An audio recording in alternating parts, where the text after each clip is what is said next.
श्री हेमंत सोरेन जी की गिरफ्तारी हुई, ईडी के कस्टडी में है। कल वो विधानसभा में पहुंचे थे और विधानसभा में उन्हें बहुत बड़े बड़े उन्होंने भाषण दिए और भाषण में मानो इस प्रकार से कह रहे थे कि इन्होंने कुछ किया ही नहीं है और यहाँ तक कि वो चुनौती भी दे डाले सबको कि अगर मेरे नाम से कोई प्रॉपर्टी कोई बता दे, दिखा दे तो हम राजनीति से संन्यास लेंगे। अब पता नहीं कि वो वास्तव में जो लोग कहते हैं ना कि इसी को कहते हैं चोरी भी और सीना जोरी भी। मतलब आदमी चोरी भी करता है, सीना जोरी भी करता है। उन्होंने 8.5 एकड़ जमीन के बारे में उन्होंने चर्चा की, तो मैं यहाँ थोड़ा उसके बारे में ही थोड़ी सी बताना चाहता हूँ ताकि आप सबको ध्यान में आना चाहिए। हेमंत सोरेन परिवार या शिबू सोरेन परिवार कह सकते हैं कि मुझे लगता है कि अध्यात्म इन लोगों की गड़बड़ करने की है, फितरत में है उसके, और गड़बड़ भी करते और उसको स्वीकार भी नहीं करते, और जब पकड़े जाते हैं तो उसको जेल जाना पड़ता है। अतीत की कहानी भी वही है, आप सबको पता है, मैं उसको बार बार नहीं दोहराना चाहता हूँ, नहीं तो वो लोग जेएमएम के लोग बड़ा दुखी हो जाते हैं, ये नाम देते हैं। हमारा कोई मकसद ये नहीं होता है कि उन लोगों को दुखी करने, हमारा मकसद इतना ही होता है कि भाई अगर वो इतनी ऊंची आवाज में विधानसभा में हल्ला कर रहे हैं तो हमें लगता है कि जनता को भी जानने का हक है आखिर वो मामला क्या है, और उस जमीन के साथ और जमीन के साथ भी किस प्रकार से उसका जुड़ाव है, ये भी हमें इस बात को समझना चाहिए। अब जिस प्रकार से उन्होंने कल जो कह रहे थे विधानसभा में कि वहाँ मेरा नाम नहीं है, मैं आप सब लोगों के समक्ष एक बात कहना चाहता हूँ। अगर कोई चोर किसी की गाड़ी को चोरी कर ले और फिर अपने घर में, किसी के घर में या अपने घर में वो रख दे और पुलिस जाकर के उसको पकड़ ले, तो क्या कहेंगे, गाड़ी तो मेरे नाम का है नहीं तो मेरा है नहीं, यही ना चोर कहेंगे उसके अनुसार तो भाई इस प्रकार का नहीं। और फिर मनी लॉन्ड्रिंग को क्या कहते हैं,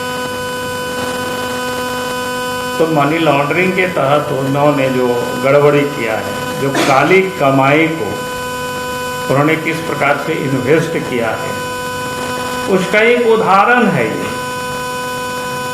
क्योंकि उनके यहाँ तो कोई फैक्ट्री नहीं है, कोई कल कारखाना नहीं है, सब लोग वो पॉलिटिक्स में ही है, चाहे शिबू सोरेन हो, चाहे हेमंत सोरेन हो, चाहे पहले दुर्गा सोरेन थे, चाहे सीता सोरेन हो या वसंत सोरेन हो, क्योंकि हम सब लोग जानते हैं कोई उन लोगों की फैक्ट्री है ऐसा तो नहीं है। तो भाई अगर उसके बाद अगर काली कमाई करेंगे तो फिर उसको तो कहीं ना कहीं इन्वेस्ट करेंगे आप, किसी न किसी के नाम से वो इन्वेस्ट करेंगे, और वो इन्वेस्ट जब करते हैं और जब आप पकड़े जाते हैं तो आप कहते हैं तो हमारे नाम से नहीं है। अब उसका मैं आप सबको, अभी तो आप सब लोगों ने एक संतोष मुंडा का आप सब लोगों ने बयान सुना ही, छोटा सा क्लिप है, छोटा सा, जो वहाँ पर चौकीदारी करते अपने बच्चों के साथ, शायद वहीं पर वो रहते हैं, और उन्होंने साफ साफ कहा है कि भाई ये जमीन किसका है। उन्होंने बताया, उन्होंने यहाँ तक बताया कि आसपास के सब लोग जानते हैं, और आज भी अगर उस जमीन पर आप जाएंगे क्योंकि उस बगल में हमारे एक मित्र का मकान है, वहाँ गए थे, फिर उनके मकान में बैठ करके वही ने बताया कि ये उन्हीं का ज़मीन है, एकदम बहुत बड़ा बाउंड्री वाला पहाड़ से सटा हुआ वहाँ पर।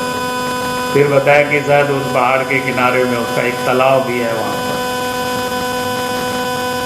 तो कहने का अर्थ है कि उस आसपास के किसी को भी पूछेंगे, बाउंड्री वाल किया हुआ है बहुत बड़ा, वो भी पत्थर से बाउंड्री किया हुआ। कभी कभी हम कहेंगे कि आप सब लोगों को भी जा करके देखना चाहिए कि भाई कितना बड़ा जमीन है, कैसे है, आखिर वो बाउंड्री वाल को किसने किया है, फिर चौकीदार वहां जो रहता है उसको किसने रखा है। आसपास के लोगों से भी पूछेंगे तो आपको लोग बता देगा ये जमीन किसका है।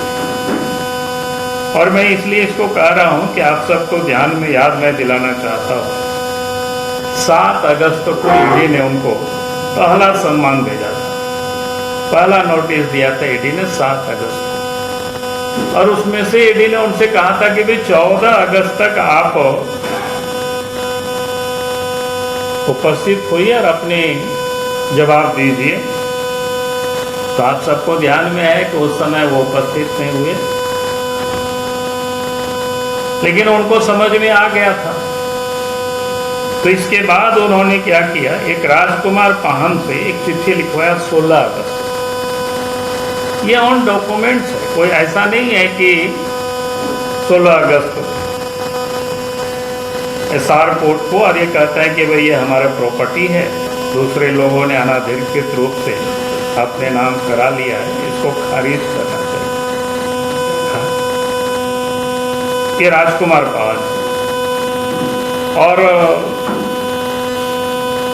यानी उनको जमीन से ना निकाला जाए, उनको जमीन वापस किया जाए, जो दूसरे लोगों ने उसको किया है, उन्होंने 16 तारीख को।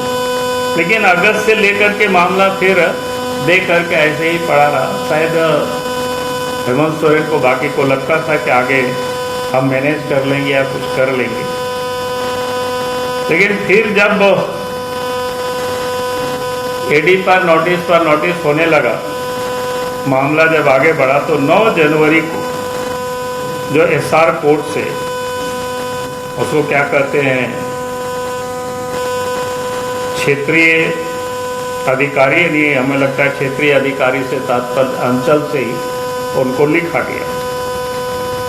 और फिर उन्होंने सर्किल इंस्पेक्टर को, सीआई को, उसी दिन 9 तारीख को ही वहां से चिट्ठी आगे बढ़ा दिया सर्किल इंस्पेक्टर को कि भाई इस जमीन के संदर्भ में आप जांच पड़ताल करके हमें भेजिए ताकि वो निर्णय दे सके। फिर 11/1/2024 को उन्होंने अपनी रिपोर्ट सबमिट कर दिया है, और उसमें उन्होंने कहा है कि भाई यह जमीन चारों तरफ से बाउंड्री है, वहाँ संतोष पाहन और वहाँ क्या बोलते हैं 5-6 साल से वो अपने परिवार के साथ मैंने वहाँ लोग रहते हैं, और उन्होंने कहा कि ये पाहन परिवार के नाम दर्ज है। ये जमीन भूमिहारी होने के कारण बेची नहीं जा सकती है।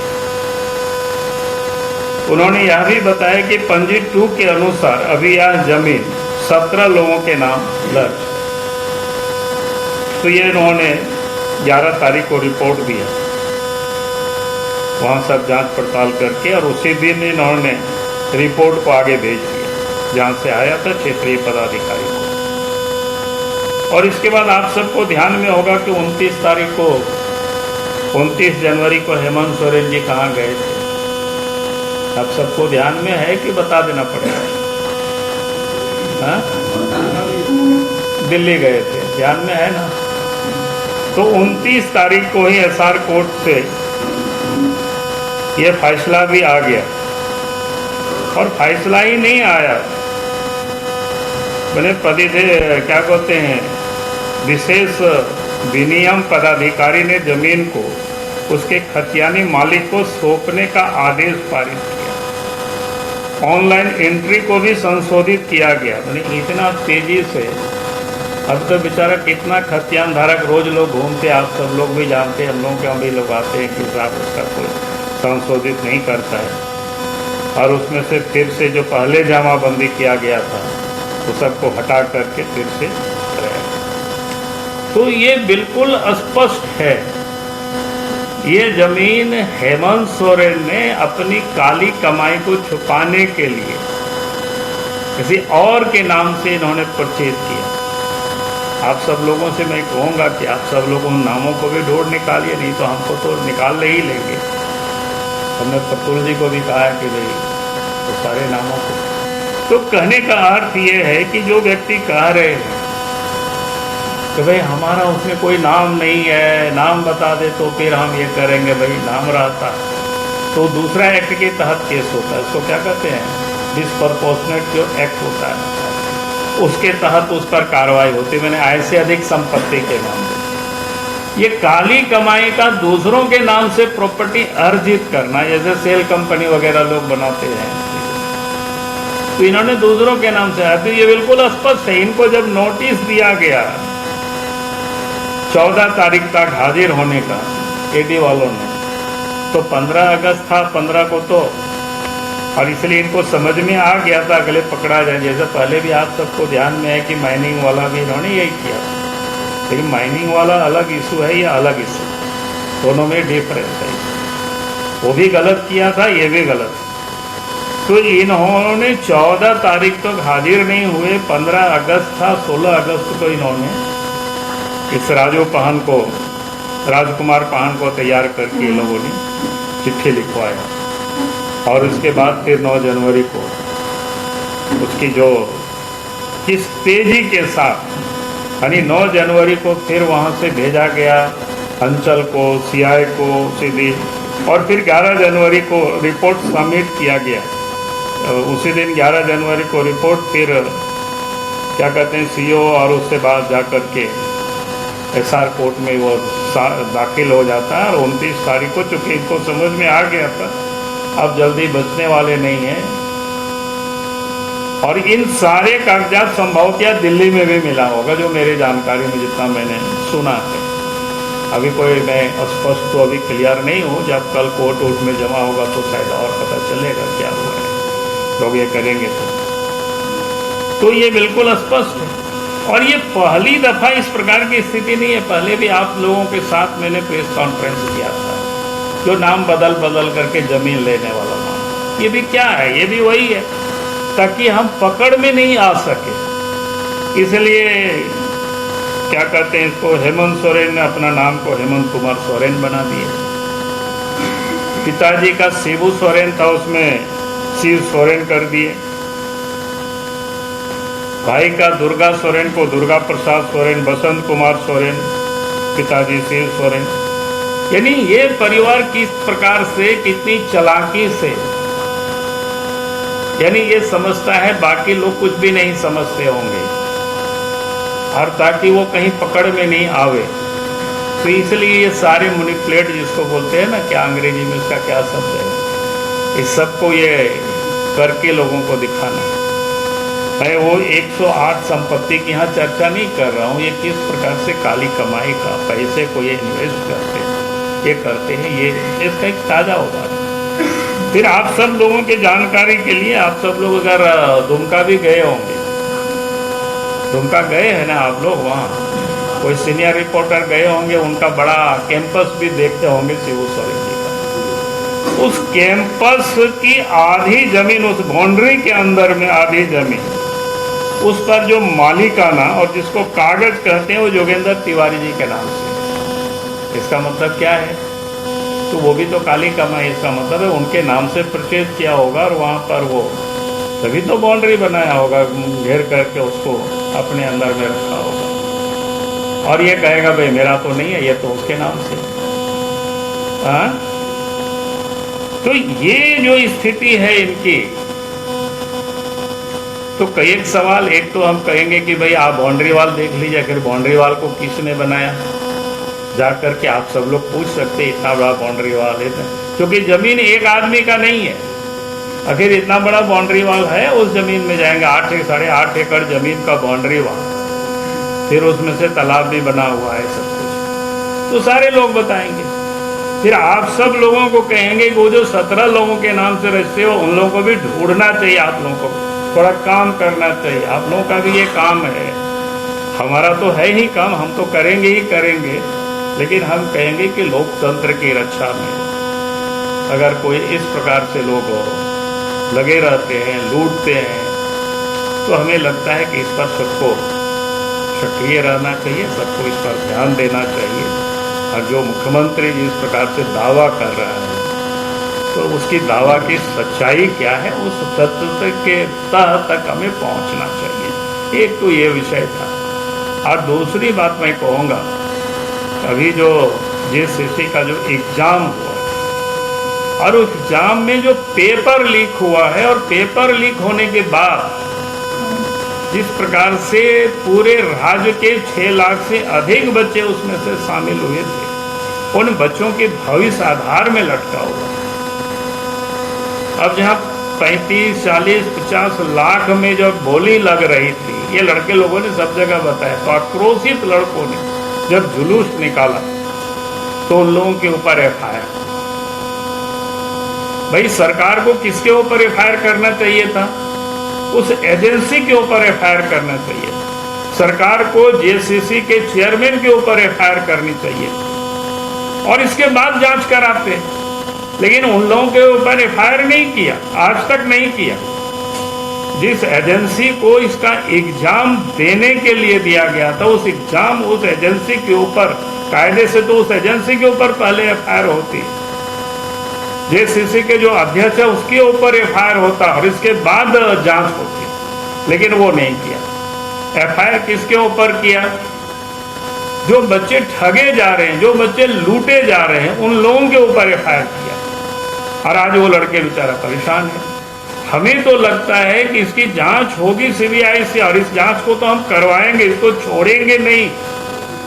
ये जांच होगी तो ये पता लगेगा कि निश्चित रूप से इतना बड़ा जो घपला होगी उसमें CM की जानकारी में नहीं होगी। ऐसा हो नहीं सकता। तो आज के CM मैं नहीं कह रहा हूँ, पूर्व के CM मैं कह रहा हूँ।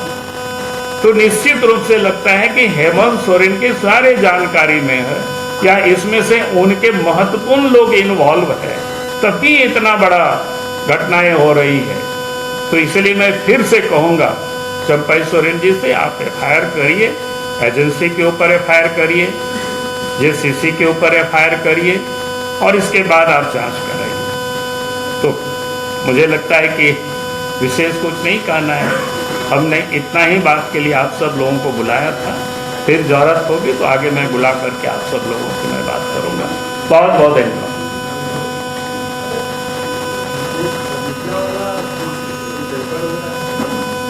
अब पेपर क्या है, बाउंड्री वाला है, जा करके देख लो ना। अरे भैया आप तो जाके पूछ लीजिए ना, इसके बाद पेपर हम दे देंगे। जांच अधिकारी को तो सबूत चाहिए होंगे, उनके नाम का तो परेशानी होगी। अरे भैया हम तो बड़ा मुश्किल में। अब ये तो हम क्या आपको बताएं, सिलसिलेवार आपको बताए भाई। 7 तारीख को नोटिस होता है, 14 तारीख तक हाजिर होने को कहा जाता है। 14 को हाजिर नहीं होते, 15 अगस्त समाप्त होता है, 16 अगस्त से उनसे नोटिस करो, ये क्या बोलते हैं, आवेदन दिलवाया जाता है। और फिर जजमेंट भी कब आता है? 29 तारीख को, ये दिन हेमंत सोरेन दिल्ली भागे हुए। तो आप सब बिल्कुल ये आईने की तरह साफ लगता है भाई।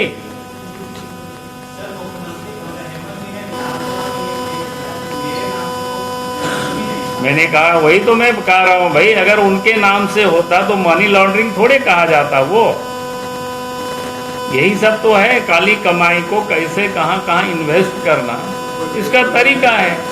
और ये हेमंत कुमार सोरेन भी बोलेगा कि ये भी मेरा नाम तो नहीं है हेमंत कुमार सोरेन। आप खोजते रहिए, आप लोग भी हेमंत कुमार सोरेन को खोज नहीं पाइएगा, न दुर्गा प्रसाद सोरेन को खोज पाइएगा, न बसंत कुमार सोरेन को खोज पाइएगा। आप खोज करके आप लोग दिखा दीजिए कि कोई उस नाम के व्यक्ति होंगे तो।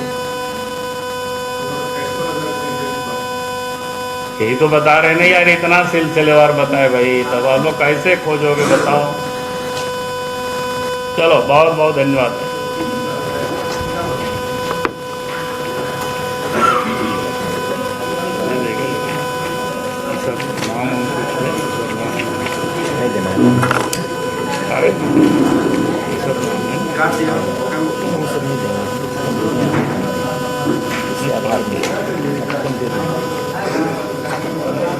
कागज मत दे, नहीं वो तो किसी हाँ, नहीं, इसी में रख दो फिर हमको